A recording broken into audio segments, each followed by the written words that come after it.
The envelope felt heavier than it should have. Maybe because I knew what was inside, or maybe because of what it represented. 7 years of secret sacrifice, late nights hunched over code while my family slept, believing I'd given up on everything. The return address read Massachusetts Institute of Technology, and my hands trembled as I reached for it on the porch where the mailman had left it. Before we jump back in, tell us where you're tuning in from, and if this story touches you, make sure you're subscribed because tomorrow, I've saved something extra special for you. I never got to open it. Frank's meaty hand clamped down on my wrist before my fingers could tear the seal. His breath reeked of the shift at the factory and the six-pack he'd downed before noon. "What's this?" he demanded, snatching the envelope from my grasp. His eyes narrowed as he read the sender. "MIT? You applying to schools now? Think you're too good for honest work?" I should have lied. Should have said it was junk mail, a mistake, anything. But 7 years of biting my tongue had worn my patience thin. "It's my doctorate," I said quietly. "My PhD. I earned it." The first blow caught me across the face. I tasted copper before I felt the pain. "My name is Natalie Rivera," and that moment on a Tuesday afternoon in March changed everything. Not because of the violence, I'd endured Frank's fists before. But because 3 hours later, when I was cleaning blood from my split lip in the bathroom of my grandmother's old repair shop, my phone rang with a call that would unravel every lie my family had built about who I was. The repair shop on 18th Street in Pilsen had been my sanctuary since I was 12 years old. Grandma Carmen had run it for 30 years, teaching neighborhood kids how to build computers from scavenged parts, how to see potential in what others threw away. She died when I was 19, leaving me the space and a lesson I'd never forget: the most powerful thing you can do is let people underestimate you. My family thought I kept the shop open out of sentimentality, that I scraped by doing basic repairs for elderly neighbors who couldn't afford Best Buy's prices. They had no idea that the back room, the one with the permanently locked door and the hand-painted sign reading, "Storage," housed server racks worth more than our entire neighborhood block. Rivera Security Solutions. That was the company I'd built in shadows and silence. While Frank sneered at my little hobby shop, and my mother Patricia wrung her hands about my wasted potential, I was encrypting communications for Fortune 500 companies, designing security protocols for financial institutions, consulting with government agencies on projects I'd signed enough NDAs about to wallpaper the shop twice over. The phone call that afternoon came from James Chin, the only person outside my business who knew the full scope of what I'd built. "Nat, we have a situation," he said without preamble. James didn't waste words. That's why I'd made him my chief operating officer 3 years ago, though my family would have laughed themselves sick if they'd known the quiet guy who sometimes stopped by the shop to help with repairs actually managed 200 employees across 4 offices. How bad? I pressed a bag of frozen peas against my cheekbone, watching it bloom purple in the mirror. "Your stepbrother just applied for a position at Chin Industries. Listed you as a reference." I closed my eyes. Chin Industries was one of our biggest clients. Derek had been crowing for months about landing an interview there, about how his business degree from DePaul was finally paying off, about how he'd show everyone in the family what real success looked like. He had no idea I'd designed their entire security infrastructure. "What did you tell him?" "Nothing yet. I wanted to check with you first."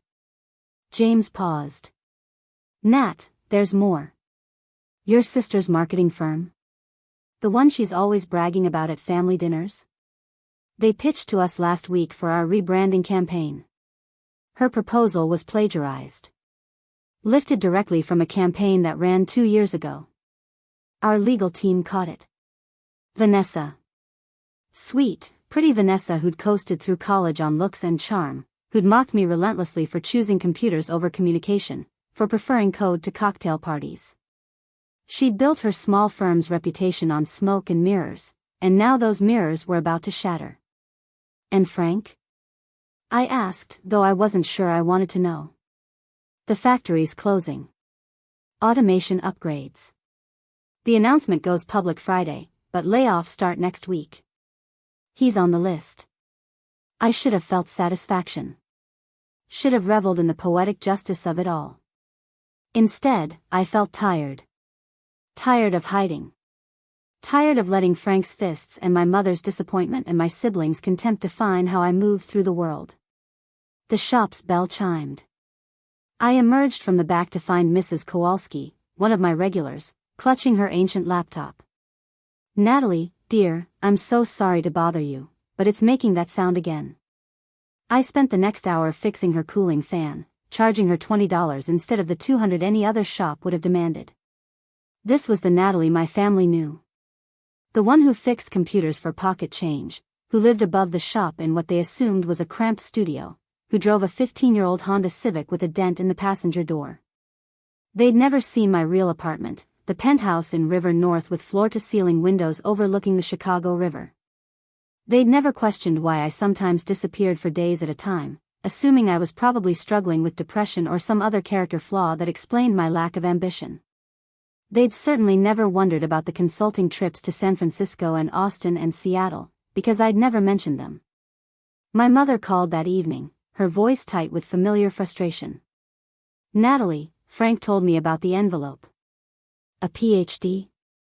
When were you planning to mention you were back in school?" "I wasn't back in school, Mom. I never left." I kept my voice even, professional. The same tone I used with difficult clients. "Don't be ridiculous. You dropped out sophomore year. We all know that." I transferred to MIT. Finished my bachelor's, then my master's, then my doctorate. All online while running the shop. The silence stretched so long I checked to make sure the call hadn't dropped. "Finally, that's impossible. Those programs cost money. Money you don't have." I had scholarships. And income from consulting work. It wasn't quite a lie. The scholarships had been real, even if unnecessary given the 7-figure salary I'd been paying myself for the past 5 years. "Frank said you were disrespectful. Said you've been lying to us." The laugh escaped before I could stop it, sharp and bitter. "Frank beat me for getting a doctorate, Mom. Think about that for a second. He was upset. You ambushed him with this news. What did you expect?" What did I expect? I'd expected that maybe, just once, my achievement might matter more than Frank's ego. Foolish, in retrospect. "I need to go," I said. Customer just walked in. No one had walked in.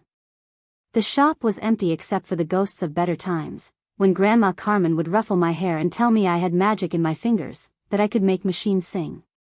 She believed in me when no one else did. She'd seen past the awkward teenager in second-hand clothes to someone capable of extraordinary things. I opened my laptop and pulled up the security feeds I'd installed throughout my family's house years ago. Not to spy, I told myself. To stay safe. To know when Frank's moods were darkening, when I needed to make myself scarce. But now I watched Derek in his room, frantically refreshing his email, waiting to hear about the Chin Industries position he'd never get. Vanessa on her phone, her face pale as she read something that made her hands shake. Frank in the garage, staring at a severance package he didn't know was coming but somehow sensed lurking in his future. My mother sat alone at the kitchen table, the one Grandma Carmen had given her 20 years ago, and for just a moment she looked lost. Small. Human. The degree certificate lay on my desk, extracted carefully from the envelope Frank had thrown at my face before that second punch. Dr. Natalie Rivera, it read. Doctorate in Computer Science, specializing in cryptographic systems and network security. 7 years of work. Hundreds of thousands of dollars in tuition I'd paid from accounts my family didn't know existed. Research that had been cited in journals they'd never heard of, by professors whose names would mean nothing to them. And all they'd seen was defiance. Disrespect. Another disappointment from the daughter who'd never quite measured up. James sent a text, decision on Derek's application needed by morning. Vanessa's plagiarism requires response. What do you want to do? I stared at the message for a long time, then at the certificate, then at the security feeds showing my family in various states of unraveling. They had no idea that the threads pulling loose in their carefully constructed lives all led back to this shop, to this woman they dismissed as irrelevant. Tomorrow, I'd decide what came next. Tonight, I let myself sit in the quiet of Grandma Carmen's space and remember what she'd taught me, that power wasn't about what you could destroy, but what you chose to build. And I'd built something they couldn't begin to imagine. The morning after Frank's fists rewrote the story I'd been telling myself about patience and timing, I woke in my real apartment with a clarity I hadn't felt in years.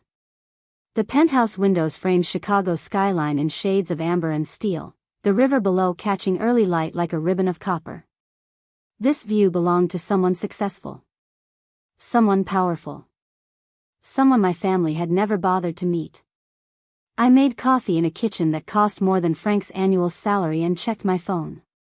17 missed calls. My mother, mostly, but also Derek, Vanessa, even a few from numbers I didn't recognize.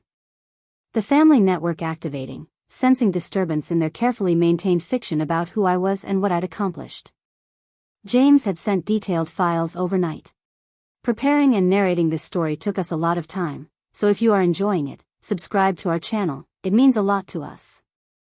Now back to the story. Derek's application to Chin Industries included fabricated references and inflated credentials that wouldn't survive even basic verification. Vanessa's plagiarism extended beyond the one campaign, her entire portfolio a patchwork of stolen ideas and copied concepts. And Frank's factory closure wasn't just about automation. The parent company had been investigating missing inventory for months, petty theft that somehow always happened on Frank's shifts. They were collapsing under the weight of their own choices, and they had no idea I'd been holding up parts of the structure they thought supported them. My phone buzzed. Dr. Sophia Patel, my business partner and the closest thing I had to a friend who understood both versions of my life. Tell me you're not going to the shop today. Tell me you're taking the day to recover. I need to work. Staying busy helps.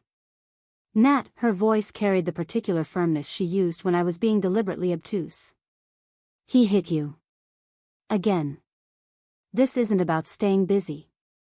This is about you processing trauma while pretending you're fine. I touched my cheekbone, still tender despite the ice and painkillers. I am fine. You run a $40 million company from a repair shop because you're terrified of your family finding out you're successful. That's not fine. That's survival mode masquerading as strategy. She wasn't wrong. Sophia had been pushing me for years to step into the light, to stop hiding achievements that deserved celebration. But she'd grown up in a home where accomplishments were praised, where her parents' love wasn't conditional on staying small and manageable. The degree certificate arrived, I said, changing the subject. PhD, Frank intercepted it. Silence on her end, waited with understanding. That's what triggered the violence. He couldn't stand proof that I'd surpassed him. That the daughter he'd spent years telling wasn't worth the food she ate had earned something he never could. So what happens now? That was the question, wasn't it? I'd built contingencies for every business scenario, every possible security breach, every market fluctuation. But I'd never planned for the moment when my family's failures and my successes would collide so spectacularly that hiding became impossible. I'm meeting with James at 11. We need to address Derek's application and Vanessa's plagiarism formally. After that, I don't know. The repair shop felt different that morning, smaller somehow. I'd outgrown this space years ago but clung to it like armor, like proof that I hadn't abandoned Grandma Carmen's legacy. But maybe honoring her memory didn't require living in her shadow. Maybe she'd wanted me to build something bigger than she'd imagined possible. James arrived early, carrying pastries from the Polish bakery 2 blocks over and an expression that meant he'd prepared multiple scenarios for whatever I decided. We sat in the back room, surrounded by servers that processed millions in transactions while my family assumed I was lucky to clear a few $100s weekly. Derek first, I said, biting into a packski that tasted like childhood and better times. What are our options? James pulled up files on his tablet. Standard rejection based on false credentials. Clean, professional, no explanation required. He'll never know you were involved. And the truth option? We inform him that his application was flagged for dishonesty and that you, as a significant stakeholder in Shin Industries' security infrastructure, were consulted. He learns you're not who he thinks you are. Consequences follow. I thought about Derek at family dinners, holding court about his business acumen, his networking skills, his inevitable rise to executive status. He'd never questioned why his job offers always seemed to evaporate at the last minute, why his big deals consistently fell through just before closing. He'd blamed the economy, bad luck, other people's incompetence. Never his own inflated sense of worth. Send the standard rejection, I decided. But flag his credentials in the industry database. Make sure other companies know he's dishonest. No need to connect it to me personally. James made notes. Vanessa's situation is more complex. The plagiarism is blatant enough that we're legally obligated to address it. Her firm could face serious consequences. What would happen if we pursued it fully? Lawsuit. Her business folds. She'd be blacklisted in marketing circles. Essentially career destruction. I remembered Vanessa at 16, desperate for approval, crafting her entire personality around what others wanted to see. She'd never developed substance because surface had always been enough. Our mother had praised her beauty, Frank had favored her compliance, and Derek had taught her that shortcuts were smarter than effort. Offer her a settlement, I said finally. She issues a public apology, shutters the firm, and agrees not to practice marketing for 2 years. In exchange, we don't pursue legal action. Give her a chance to learn something real, develop actual skills. That's generous considering she spent years mocking your work. It's what Grandma Carmen would have done. Consequences, but not destruction. The decision felt right even as it felt complicated. I wasn't interested in revenge, despite how satisfying it might have been to watch Vanessa's carefully constructed image crumble. I wanted accountability. There was a difference. My mother called again just before noon. This time I answered. Natalie, we need to talk about this PhD situation. Her voice carried that particular strain of embarrassment mixed with anger that meant Frank had been in her ear all morning. You can't just spring something like this on the family. I didn't spring anything. I worked quietly for 7 years and received confirmation of that work. Frank's reaction was his choice. He was shocked. You have to understand, we all thought you'd given up on education. Finding out you've been lying all this time, I wasn't lying. I was protecting myself. The words came out harder than I'd intended. Every time I've tried to share anything I've accomplished, it gets used against me. Frank tears me down, you defend him, Derek and Vanessa make jokes. So I stopped sharing. That's not fair. We've always supported you. The laugh that escaped carried years of accumulated bitterness. Mom, when I made the dean's list freshman year, Frank said I must have slept with my professors. When I won the coding competition sophomore year, you told me not to brag because it made Vanessa feel bad. When I got my first consulting contract, Derek said I was probably being scammed. That's not support. Silence stretched between us, filled with truths we'd both been avoiding for too long. Where are you? She asked finally. Frank wanted to apologize, but you're not at the shop. I glanced around my penthouse, at the artwork worth more than their house, at the view they'd never seen, at the life I'd built in complete isolation from their judgment. I'm at work. The shop is closed. I drove by. I have other work, Mom. Work you've never asked about because you assumed it didn't exist. What are you talking about? This was the moment. The edge of revelation where I could step back into comfortable shadows or move forward into uncomfortable light. James watched me from across the room, his expression neutral but supportive. Whatever I decided, he'd help execute. I run a cybersecurity company, I said, each word deliberate. Rivera Security Solutions. We have offices in Chicago, San Francisco, Austin, and Seattle. 200 employees. 40 million in annual revenue. I've been CEO for 5 years, building it while you all assumed I was barely surviving. The silence that followed wasn't like before. This one had weight, texture, the heavy reality of assumptions shattering against facts. That's impossible, she whispered finally. It's documented. Registered. Public record if you'd ever bothered to look. The shop is real, but it's also a front. A way to stay connected to Grandma Carmen's legacy while building something bigger. Why would you hide this from us? Because every time I've succeeded at anything, it's been treated as a threat or a fluke or something to diminish. So I stopped giving you ammunition. I built my life in a space where your opinions couldn't touch it. I heard her breathing, quick and shallow. Heard Frank's voice in the background asking what was wrong. Heard the beginning of their world restructuring around information they'd refused to see. I need time to process this, she said eventually. Take all the time you need. But Mom, one thing before you go. Frank hits me again, and I'm filing charges. No more excuses. No more explaining away violence as upset or shock or anything else. I'm done protecting him from consequences. I ended the call before she could respond, before the familiar pattern of her defending him and me backtracking could begin. My hands shook slightly as I set the phone down. James stood, moving to the small refrigerator we kept stocked for long work sessions. He handed me a water bottle. That was brave. That was necessary. There's a difference. Both can be true. He returned to his seat, tablet in hand. So, next steps. Do we go fully public or maintain some separation between you and the company?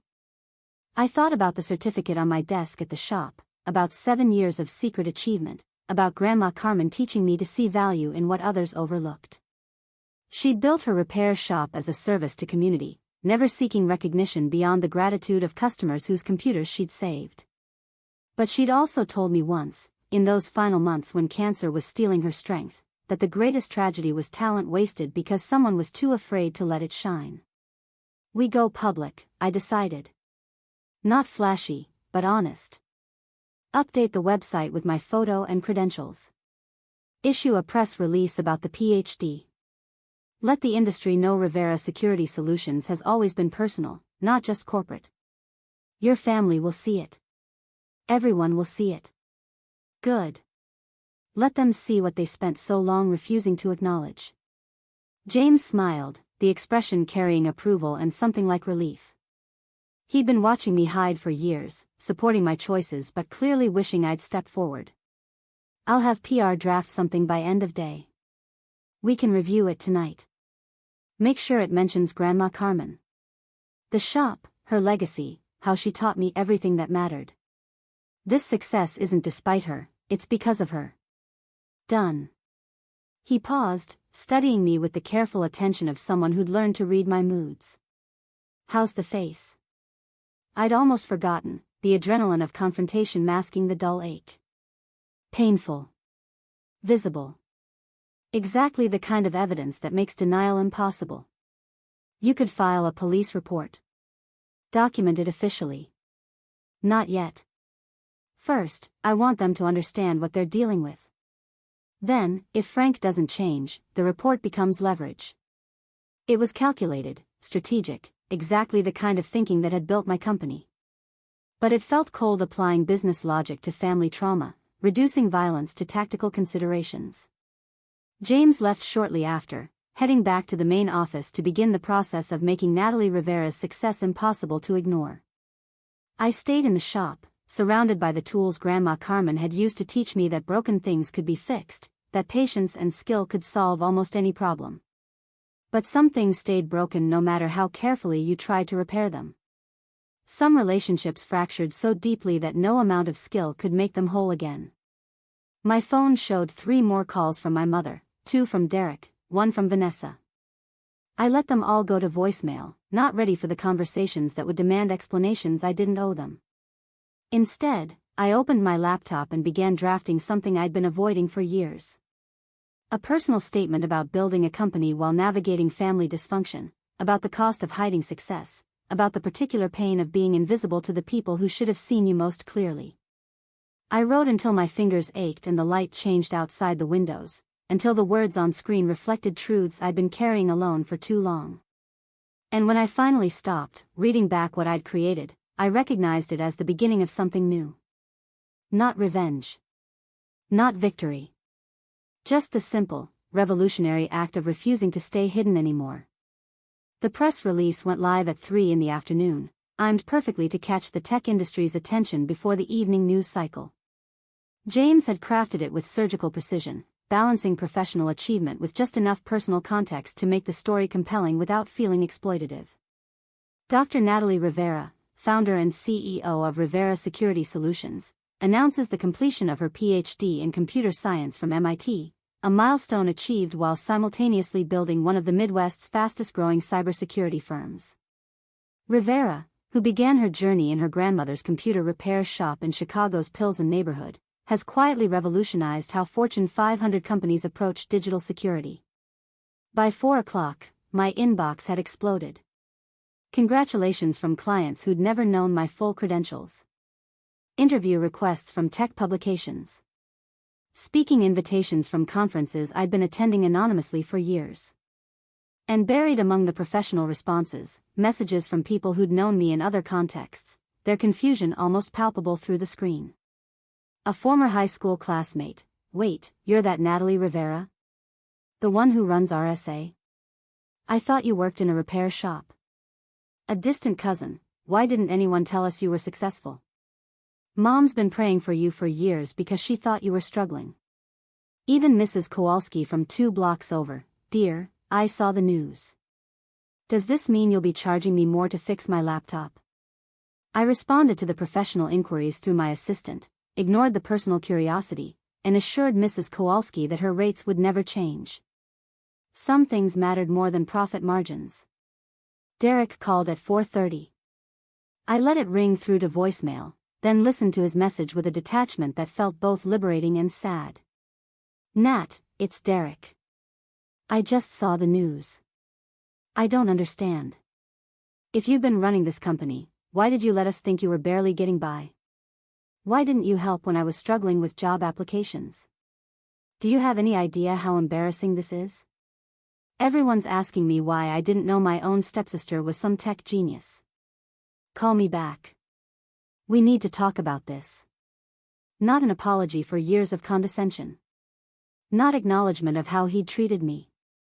Just wounded pride and demands for explanation, as if my success existed primarily to inconvenience him. Vanessa's message came an hour later, her voice thick with tears. "I got a letter from some lawyer. They're saying I plagiarized work and my business is basically over unless I agree to their terms. Did you do this? Is this because of the news about your company? Nat, please, I know we haven't always been close, but you're my sister. You can't just destroy my career because you're suddenly successful." The selective memory was almost impressive. We weren't sisters. We were 2 people who'd shared a house for a decade while Frank made it clear his biological children mattered more than his wife's daughter. Vanessa had participated gleefully in that hierarchy, never once questioning whether the jokes at my expense might hurt. But listening to her cry, I felt something crack in the careful armor I'd built. Not sympathy exactly, but recognition. She was 26 and facing consequences for choices she'd been taught to make. Frank had modeled dishonesty. Derek had normalized cutting corners. And my mother had reinforced that appearance mattered more than substance. I called James. The settlement offer for Vanessa. Add a provision. If she agrees to the terms, Rivera Security will sponsor her enrollment in a legitimate marketing program. Full tuition, but she has to maintain a B average and complete it honestly. That's more than generous given what she did. It's an investment in breaking a cycle. She can accept it or not, but I want the option available. I'll have legal draft the amendment. He paused. Your stepfather showed up at the main office today. Security turned him away, but he made quite a scene. Lots of shouting about family loyalty and ungrateful daughters. My stomach tightened. Was anyone hurt? Just his pride. He didn't get past the lobby, and we have everything documented. Video, witness statements, the works. If you want to pursue a restraining order, we have grounds. Frank at my office. Frank trying to breach the one space I'd kept completely separate from his violence. The violation felt worse than the physical blows somehow, a contamination of sanctuary. Send me the footage. I want to see what happened. The video arrived 20 minutes later. Frank in the marble lobby of our downtown office, face red with rage, finger jabbing at the security guard who'd calmly explained that Dr. Rivera wasn't available for unscheduled visits. The audio was crystal clear. I don't care what kind of doctor she pretends to be. She's my daughter and she'll see me. You think some fancy building changes who she is? She's nothing. Always has been nothing. This company is probably fake anyway, just more of her delusions. The security guard, a former Marine named Marcus who I'd personally hired 3 years ago, remained impressively composed. Sir, I need you to leave the premises. If you refuse, I'll contact the police. Call them. Let them hear how this ungrateful girl has been lying to her family for years. Sneaking around, pretending to be someone she's not. Sir, this is your final warning. Frank had lunged then, not at Marcus but at the reception desk, sweeping papers and a decorative vase to the floor. Marcus had him restrained and escorted out within seconds, professional and efficient. The whole incident lasted less than 3 minutes, but those minutes revealed everything about how Frank saw me. Not as accomplished. Not as educated. Not even as real. Just delusional, lying, ungrateful. A narrative he'd constructed to explain away anything that contradicted his need to feel superior. I watched the video twice more, then called my mother. She answered on the first ring. Natalie, thank God. Frank went to your office and they treated him like a criminal. He was just trying to talk to you. He was trying to intimidate me. There's a difference. He's hurt. We're all hurt. You've been lying to us for years. I've been protecting myself. Mom, he beat me 2 days ago for earning a doctorate. Today he showed up at my office calling me delusional and nothing. What part of that suggests he deserves access to me? He's your father. He's not my father. He's the man you married when I was 9. The man who made it clear from day one that I was a burden to be tolerated, not a child to be loved. And you let him. Her breath caught. That's not fair. Fair would have been you defending me. Fair would have been you noticing when he hit me, when Derek mocked me, when Vanessa treated me like I was less than. Fair would have been you asking once, just once, if I was okay. I did ask. You always said you were fine. Because saying otherwise meant making you choose between me and Frank, and I already knew how that would end. The silence stretched long enough that I checked to make sure the call hadn't dropped. When she spoke again, her voice carried something I'd rarely heard from her, uncertainty. The news is everywhere. My friends have been calling all day. They saw the articles about your company, about the PhD. They're asking why I never mentioned having such a successful daughter. What did you tell them? That I didn't know. That you kept it secret. A pause. They didn't understand how a mother wouldn't know something like that about her own child. Do you understand it? I'm beginning to. Her voice cracked slightly. I'm beginning to understand a lot of things I should have seen years ago. It wasn't an apology. It wasn't acceptance or acknowledgement of harm done. But it was the first crack in a wall that had stood between us for 2 decades, and that had to mean something. I need you to keep Frank away from me, I said quietly. From my office, from the shop, from anywhere I might be. If he shows up again, I'm filing for a restraining order and pressing charges for the assault 2 days ago. Natalie, he's an abuser, Mom. And you need to decide if you're going to keep making excuses for him or if you're finally going to protect your daughter. I ended the call before she could respond, before the familiar pattern of her defending and me relenting could reassert itself. My hands shook as I set the phone down, adrenaline mixing with something that felt dangerously close to hope. Dr. Patel called shortly after, her voice warm with concern. I've been following the news. How are you holding up? Honestly? I don't know. Everything's happening so fast. That's what happens when you stop hiding. The truth has momentum. She paused. I'm proud of you, Nat. I know that might not mean much compared to family approval, but I'm proud of the courage it took to step forward. It doesn't feel courageous. It feels terrifying. Those aren't mutually exclusive. Courage is being terrified and doing it anyway. We talked for another 20 minutes about logistics, about the speaking engagements I'd need to prepare for, about how the company's profile would change now that its founder had a face and a story. Sophia had been through similar revelations when she'd come out publicly as transgender 5 years earlier, trading comfortable anonymity for authentic visibility. The hardest part, she said, isn't the public attention. It's watching people you thought knew you realize they never really looked. Some will adjust and grow. Others will double down on their original misconceptions. You can't control which category your family falls into. After we hung up, I returned to the shop, needing the familiar surroundings to process everything that had shifted in 48 hours.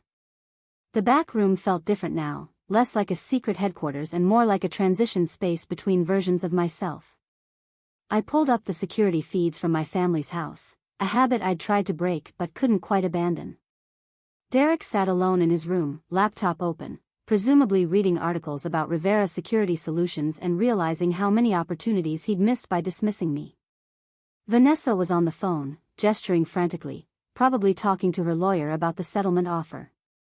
Frank and my mother sat in the living room, not speaking, both staring at their phones. Separate but together, united in their discomfort with revelations that disrupted their comfortable narratives. I should have felt vindicated. Should have reveled in their discomfort the way they'd reveled in mine for years. But mostly I felt exhausted, hollowed out by the effort of maintaining secrets that had finally broken free. Mrs. Kowalski appeared at the shop door just before closing, carrying a covered dish that smelled of cabbage and comfort. I made extra pierogi, she said, not quite meeting my eyes. Thought you might be too busy with all your important work to cook. Mrs. K, you didn't have to do that. I know. She set the dish on the counter, then surprised me by taking my hand. Your Babsha would be so proud. Carmen always said you were special, that you saw things others missed. We thought she was just being a grandmother, you know? Seeing her granddaughter through loving eyes. But she was right. She saw you truly. The tears came without warning, surprising us both. Mrs. Kowalski pulled me into a hug that smelled like lavender and old wool, like safety and unconditional acceptance. Thank you, I managed. For seeing me too. Always have, dear. Always will. She left me with the pierogi and a reminder that family wasn't always about blood. Sometimes it was about a grandmother who taught patience and skill, a neighbor who brought food when words failed, a business partner who celebrated your courage, a colleague who protected your space. I ate dinner alone in the shop, surrounded by servers worth millions and memories worth more. Outside, Chicago moved through its evening rhythms, indifferent to personal revolutions. But inside this space that Grandma Carmen had built and I had transformed, something fundamental had shifted. I was no longer hiding. No longer protecting people from truths they needed to face. No longer making myself small to accommodate their need to feel large. Tomorrow would bring more consequences, more confrontations, more uncomfortable realizations for everyone involved. But tonight, I sat in my grandmother's shop eating Mrs. Kowalski's pierogi, and for the first time in years, I felt like myself. Complete. Visible. Finally, irrevocably free. The Chicago Tribune ran the story on Thursday morning, front page of the business section. The photograph they'd chosen showed me standing in Grandma Carmen's shop, surrounded by old computer parts and new server equipment, the visual contradiction telling its own story. The headline read, "From repair shop to boardroom, how Dr. Natalie Rivera built a tech empire in secret." By noon, I'd received 43 interview requests, including one from a producer at 60 Minutes. James fielded most of them, but a few came directly to my personal phone, numbers I'd never shared publicly but that reporters had apparently hunted down through sheer determination. The one I answered came from an unexpected source. Professor Margaret Chen from MIT, the advisor who'd guided me through my doctoral research while never questioning why I attended every meeting remotely, why I never participated in campus social events, why I seemed to exist only through video calls and carefully crafted emails. "Dr. Rivera," she said, her voice carrying warmth I'd only heard directed at her favorite students. "I should have known you were building something extraordinary. The way you approached problems, the questions you asked, they weren't academic exercises. You were solving real challenges." I needed the work to matter beyond theory, I admitted. My grandmother taught me that knowledge without application was just ego. She sounds like she was remarkable. She was the only person who ever believed I could be more than my circumstances suggested. Professor Chen paused, and I heard papers rustling. "I'm looking at your dissertation now. The security protocols you developed, they're not theoretical models. They're functioning systems. How many companies are currently using them?" 63, last count. Banks, hospitals, government agencies. Anywhere data breach could mean catastrophic consequences. And you built this while completing a PhD and apparently hiding from your family. Her tone shifted, becoming more personal. "Natalie, I need to ask. The bruising visible in some of our video calls. Was that related to why you kept everything secret?" My throat tightened. I'd been careful with camera angles, with lighting, with scheduling calls only when my face showed minimal damage. But Professor Chen had decades of experience reading students, seeing past what they wanted her to see. "Yes," I said simply. "My stepfather didn't respond well to achievement. Especially mine. I wish you'd told me. I could have helped, connected you with resources." I wasn't ready to admit it was happening. Easier to focus on work, on building something he couldn't touch. We talked for another 20 minutes about research applications, about potential collaboration between MIT and Rivera Security on emerging threats. When we ended the call, I felt something shift, a recognition that hiding had cost me more than just family acknowledgement. It had cost me mentorship, connection, the kind of professional relationships that could have made the journey less isolating. Derek appeared at the shop around 2, looking diminished without his usual swagger. He stood outside for a full 5 minutes before finally entering, the bell chiming his arrival like a warning signal. "The shop's closed," I said without looking up from the laptop where I was reviewing contract renewals. "I can see that. I came to talk, not to get my computer fixed. We don't have anything to discuss." He moved closer, and I tensed instinctively before reminding myself that Derek had never been physically violent. His weapons were words, dismissal, the casual cruelty of someone who'd never questioned his right to superiority. "I applied to your company," he said abruptly. "Chen Industries." I listed all my credentials, my experience. "They rejected me. Happens to most applicants. We have high standards." "Did you have me rejected? Because of family stuff?" I finally looked at him, really looked. Dark circles under his eyes, cheaper clothes than usual, the subtle signs of someone whose carefully constructed life was unraveling. "You were rejected because you lied on your application. False references, inflated credentials. We verify everything, Derek. That's what good security companies do." His face flushed. "I didn't lie. I just emphasized certain aspects. You claim to have managed a team of 50. You've never supervised more than 3 people. You listed expertise in systems you've barely touched. That's not emphasis, that's fraud. Everyone does it. It's how you get ahead in business. No, it's how dishonest people try to skip steps that teach them actual competence. And it's why you keep failing at jobs you're not qualified for." He flinched like I'd struck him. "This is what you wanted, isn't it? To prove you're better than us. To make us all look stupid." "I didn't make you look stupid, Derek. I just stopped hiding the fact that I'm competent.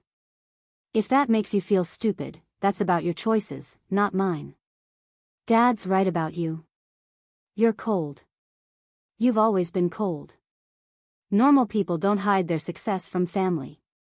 Normal families don't beat their daughters for achieving things.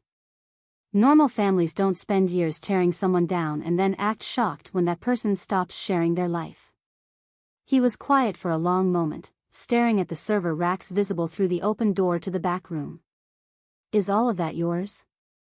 Is this whole operation really what they're saying in the news? Every piece of equipment, every line of code, every client contract. I built it while you were telling Mom I'd never amount to anything. I never said that. You said it at Thanksgiving 3 years ago. I asked if you'd heard of any entry-level positions at your bank, and you laughed. Said companies like yours didn't hire people who thought fixing computers counted as real work.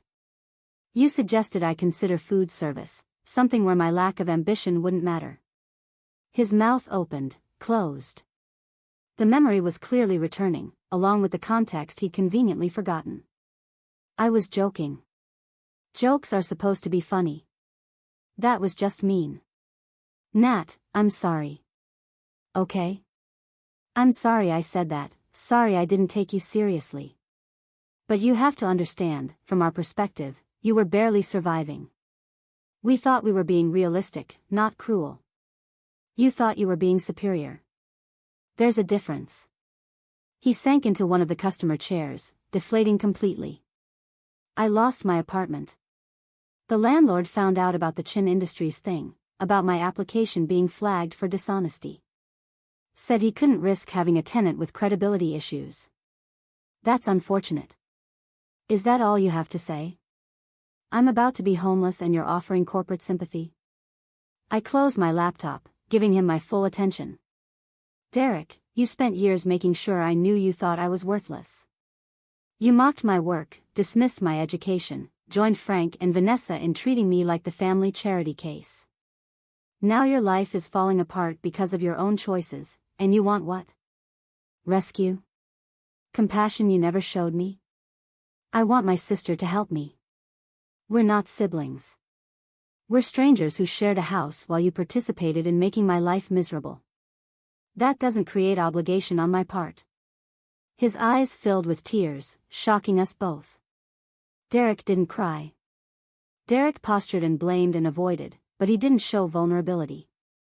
I don't know what to do, he whispered. Everything's falling apart. Dad lost his job, Vanessa's business is done, Mom won't stop crying. And you're just watching it all happen like it's a show. I'm watching you all face consequences for choices you made. That's not the same as causing those consequences. But you could stop it. You have money, connections, resources. You could fix everything. Could I? I leaned forward, holding his gaze. Or would I just be enabling you to continue making the same choices that got you here? Teach you that dishonesty has no lasting consequences because someone will always bail you out? So this is punishment. Revenge for how we treated you. This is reality, Derek. The same reality I've been living in while you all assumed I was failing. The reality where actions have consequences and success requires actual work, not just the appearance of competence. He stood abruptly, anger replacing the momentary vulnerability. You've changed. Success made you hard. Success made me visible. I've always been this person. You just never bothered to look past your assumptions. After he left, slamming the door hard enough to make the bell shriek, I sat in the silence trying to untangle what I felt. Not satisfaction, exactly. Not vindication.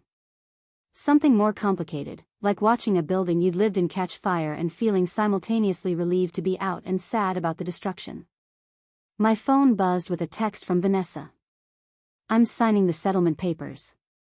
Taking the education offer. I don't understand why you're helping after what I did, but thank you. Short, simple, without the dramatic flair she usually employed. Maybe that was growth, or maybe just exhaustion. Either way, it was a start. James called with updates on the business side. 3 new clients in the past 2 days, all citing the Tribune article as their introduction to Rivera Security. Speaking invitations from 2 major conferences. And a potential acquisition offer from a Silicon Valley firm that had been trying to break into government contracts for years. Are we interested in selling? He asked carefully. Not even remotely. This company is Grandma Carmen's legacy. I'm not trading it for a payout, no matter how substantial. Good. I was hoping you'd say that.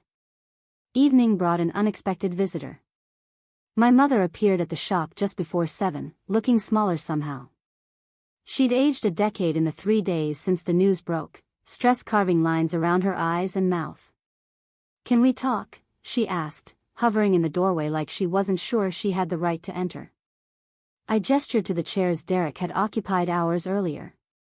She sat carefully, clutching her purse like a shield. "Frank moved out," she said without preamble. "Packed a bag this morning and left. Said he needed space to think, but I know what that means. He's not coming back. How do you feel about that?" "Relieved. Terrified. Guilty." She looked at me directly for the first time. Mostly ashamed that it took him leaving for me to finally see what I'd been ignoring. Which is what? That he was abusive. That I enabled it by making excuses. That I chose protecting my marriage over protecting my daughter, and that's unforgivable. The words I'd waited years to hear landed with less impact than I'd imagined. Maybe because hearing them now, after everything, felt like acknowledgement without accountability. Words without the weight of changed behavior behind them. "What do you want from me, Mom?" "I don't know. Forgiveness, maybe? Understanding? A chance to do better, even though it's too late to undo the harm." "It is too late," I said gently. "You can't undo 20 years of choosing him over me. You can't erase the times I came to you with bruises and you suggested I must have provoked him. You can't take back all the moments when my achievements were treated as problems to be managed instead of successes to celebrate." She nodded, tears sliding down her cheeks. "I know. I know all of that. But I'm asking anyway because you're my daughter and I love you, and I'm finally seeing that love without action is just a word. What does action look like to you?" "I don't know yet. But I want to learn. I want to understand what you built, why you hid it, how I failed you so completely that you couldn't trust me with the truth of your life." We talked until the streetlights came on, her asking questions and actually listening to the answers, me offering pieces of truth I'd protected for so long. It wasn't reconciliation. It wasn't even the beginning of reconciliation. But it was honest, and that mattered more than I'd expected. When she finally left, promising to call tomorrow and actually meaning it this time, I locked the shop and walked to my car. The Civic sat alone under the streetlight, dented and humble, a reminder of the camouflage I'd worn for years. Tomorrow I'd drive the Tesla. Tomorrow I'd show up at the office as myself, fully visible, no more hiding.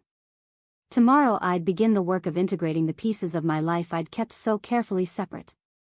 But tonight, I sat in Grandma Carmen's old car and let myself feel everything I'd been holding back. The grief of lost years. The anger at time wasted on people who'd never valued it. The strange, terrifying freedom of being finally, completely seen. My phone showed a message from Dr. Patel. "Dinner tomorrow? We should celebrate you properly." I typed back a yes, then started the car and drove toward my real apartment, my real life, the future I'd been building in secret and could finally claim in daylight. The office felt different on Friday morning. Not the physical space, which remained unchanged with its glass walls and minimalist design, but the energy within it. Employees who'd worked alongside me for years now approached with a mixture of awe and uncertainty, as if the revelation of my personal struggles had transformed me into someone unfamiliar. James met me at the elevator with coffee and a tablet showing the morning schedule. "You have the board meeting at 9, followed by the conference call with potential government contractors at 11. The marketing team wants to discuss how to handle the increased public interest, and there are 17 media requests that need decisions. Let's start with the board meeting. What's the temperature?" "Supportive but cautious. They're concerned about how family drama might affect company reputation." The board consisted of 5 people I'd carefully selected over the years, each bringing expertise that complemented my technical background. They'd trusted me when Rivera security was just an idea sketched on napkins in Grandma Carmen's shop. Now they sat around the polished conference table, waiting to understand how personal revelations would impact the business we'd built together. The story's out, I began without preamble. My family didn't know about the company, about my success, about any of it. That raises questions about judgment, about why someone would hide something this significant. Margaret Torres, our CFO, spoke first. The question isn't why you hid it. Anyone reading those articles understands you were protecting yourself from an abusive situation. The question is whether this changes anything about how you lead this company. Does it change anything for you? It makes me respect you more, she said bluntly. Building this while managing trauma most people couldn't survive? That's not a liability, Natalie. That's extraordinary resilience. The others nodded agreement, and something tight in my chest loosened slightly. I'd been so focused on how my family perceived the revelation that I hadn't considered my professional community might view it differently. The meeting continued with strategic discussions about leveraging increased visibility, about protecting employee privacy while being transparent about company values. By the time we finished, I felt anchored in a way I hadn't expected. This community I'd built understood me in ways my biological family never had. Vanessa called during lunch, her voice steadier than in previous conversations. I signed up for classes. Marketing fundamentals at Northwestern. It starts next month. That's good, Vanessa. Really good. I've been thinking about what you said. About consequences and learning. You were right. I've been coasting on shortcuts my whole life, and look where it got me. So what changes now? Everything, I hope. I'm moving in with a friend, somewhere cheaper. Getting a job as a barista to cover expenses while I study. Actually doing the work instead of faking it. We talked for 20 minutes, the longest genuine conversation we'd had in years. She asked about my doctorate, about how I'd managed school and business simultaneously, questions that suggested authentic curiosity rather than competitive comparison. Can I ask you something? She said finally. Why did you offer to pay for school after I plagiarized work? Why help me at all? Because Grandma Carmen believed people could change if given the right tools and motivation. I'm testing that theory. I won't let you down. Or her memory. After we hung up, I sat quietly in my office, watching Chicago move through its Friday rhythms. Somewhere in the city, Derek was presumably job hunting with honest credentials for the first time. My mother was learning to live alone, reckoning with choices she'd made and avoided. Frank was wherever violent men went when their power structures collapsed. And I was here, in an office that bore my name, leading a company that reflected my values, finally living without the weight of secrets that had bent my spine for years. Dr. Patel arrived at 7 for our celebration dinner, dressed elegantly and carrying a gift bag. Before we eat, I have something for you. Inside was a framed photograph I'd never seen before. Grandma Carmen in her shop, younger than I remembered her, holding a circuit board up to the light with an expression of absolute concentration and joy. Where did you find this? Mrs. Kowalski. I visited her last week, mentioned we were planning this dinner. She had boxes of old photos from the neighborhood. Said Carmen would want you to have this, to remember that genius runs in your family. I traced the frame's edge, seeing myself in my grandmother's focused expression, recognizing the inheritance that mattered more than money or property. She'd taught me to see potential in broken things, to believe in repair and transformation, to understand that the most valuable work often happened in humble spaces. Dinner was celebratory but genuine, filled with talk about future projects and potential collaborations, about the foundation we discussed starting to help other young people in abusive situations access education and resources. Sophia had connections with domestic violence organizations, and together we sketched out plans that would honor both my experience and my desire to prevent others from suffering similarly. Walking back to my car afterward, I passed the repair shop where everything had begun. The lights were off, the space quiet, but even in darkness it held power. Tomorrow I'd return, not to hide but to create, using the space as Grandma Carmen had intended, as a bridge between potential and reality. My phone showed a final message for the evening, from my mother. I started therapy today. The counselor helped me understand that healing takes time, that I can't rush your forgiveness or my own growth. But I wanted you to know I'm trying. That's all. Sleep well. I didn't respond immediately, letting the message sit while I drove through familiar streets transformed by changed perspective. Forgiveness wasn't something I could force or fake. It would come or it wouldn't, earned through consistent action rather than promised through words. But the fact that she was trying, that she'd taken a first step toward accountability, mattered. Not enough to erase the past, but enough to suggest a different future might be possible. At home, I placed the photograph of Grandma Carmen on my desk, positioning it where I'd see it every morning. Her concentrated joy, her belief in transformation, her quiet certainty that broken things could be made whole again, all captured in a single moment. My degree certificate sat beside it now, no longer hidden but displayed. Dr. Natalie Rivera. 7 years of work, of sacrifice, of refusing to let violence define my worth. The achievement stood as testament not just to intelligence or dedication, but to the stubborn insistence on becoming myself despite everyone who tried to convince me I was less. The city light sparkled below, each window a story of struggle and triumph, of people building lives in the face of challenges both visible and hidden. I'd been one of those hidden stories for too long, a secret success, an invisible achievement. Not anymore. Tomorrow would bring new challenges. Media attention to navigate, family relationships to renegotiate or release, business decisions that would shape Rivera Security's next chapter. But tonight, I stood in my home, surrounded by evidence of what I'd built, and felt something I'd been chasing for years finally settle into place. Not happiness, exactly. Not closure or resolution or any of the neat ending stories promised. Just the solid, honest weight of being fully myself, visible and vulnerable and no longer willing to hide. Grandma Carmen had been right about transformation. It wasn't about changing who you were, but about finally revealing what had always been there, waiting for the courage to emerge. I'd spent 20 years in hiding. Now I had the rest of my life to live in light. And that, finally, was enough. Up next, you've got 2 more standout stories right on your screen. If this one hit the mark, you won't want to pass these up. Just click and check them out.